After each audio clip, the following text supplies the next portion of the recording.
règles dans le peloton, c'est comme dans la vie. Ce maillot jaune vous revient à vous, au Tanaïs, c'est à toi de le prendre. À moins que t'aies la trouille. J'ai jamais dit que j'avais peur. Je dis seulement que ça porte la poisse de gagner une étape sans la disputer. Aucun coureur ne se battra pour gagner aujourd'hui. Ce maillot, il est à vous. Je vous jure, je gagnerai. Mais à la pédale.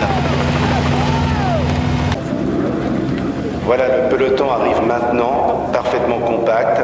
Les Tanaïs sont évidemment en train de se regrouper en tête de peloton. Celui-ci reste à quelques dizaines de mètres en arrière. Jacques Henrion se dégage maintenant pour rejoindre ses coéquipiers. La journée a dû être terrible pour le leader des Tanaïs, qui hier encore a permis à Alex de remporter l'étape de Cologne. Voilà, les Tanaïs sont maintenant tous en tête. Nous allons assister ici à un bel hommage du public et des coureurs et à un grand moment qui marquera tristement l'histoire du Tour de France.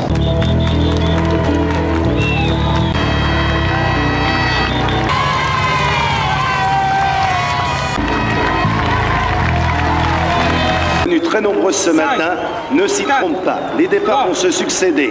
Après celui de De César, eh bien ce sera au tour de Jacques Henrion, le leader des Tanaïs, de venir se placer sur la rampe de lancement. Cette saison, vainqueur de Paris-Nice, de 2 étapes du Dauphiné, Henrion ne cache pas ses ambitions pour la victoire finale. Espérons simplement que son moral ne sera pas trop atteint par la tragique disparition de ses équipiers.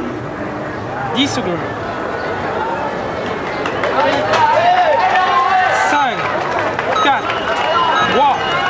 2, 1, top. Et c'est par un départ ultra rapide que Jacques Henrion s'attaque à ce contre-la-montre. Rappelons qu'il a déjà de belles performances, terminant notamment 3e d'une étape du Tour d'Italie, battu seulement par Carrera. Henrion nourrit les ambitions de victoire. Ce contre-la-montre peut lui permettre de l'obtenir. Et voilà Jackie, vous avez réussi aujourd'hui le meilleur chrono du contre-la-montre et vous avez repris 30 secondes à Hermann Dietrich, c'est carrément inespéré, non? Bah, c'est vrai qu'avec les événements de ces derniers jours, la pression est terrible. Mais je pense que la décision de poursuivre la course est la bonne. Et je crois que je l'ai personnellement prouvé aujourd'hui, non? Et demain? Demain, c'est une étape décisive. Et si j'ai une chance de prendre le maillot à Hermann, bah, je compte bien la prendre. Ne serait-ce que pour rendre hommage à mes camarades.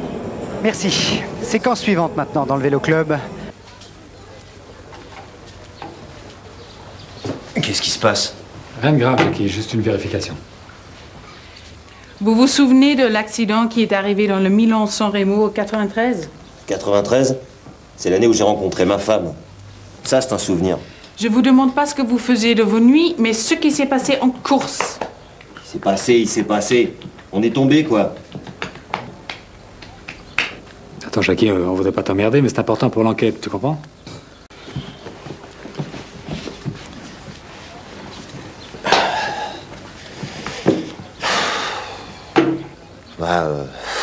C'est un peu flou dans ma tête, là. Mais je crois bien que c'est le fils de Julien qui a percé en sortant du virage. D'ailleurs, c'est suite à cette course qu'il a abandonné la compétition. Remarquez, il a fait le bon choix. Il s'éclate beaucoup plus dans son nouveau job. Ah bon? T'as eu des nouvelles? Oui, une petite carte, très sympa. Juste avant le départ du Tour. De Vancouver. Bah ouais. Bon, vous en avez encore pour longtemps, là, parce que moi, j'ai vraiment mal, là.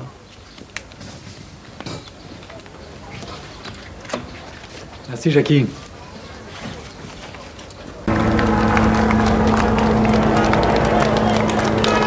Tous attendent les réactions de Dietrich.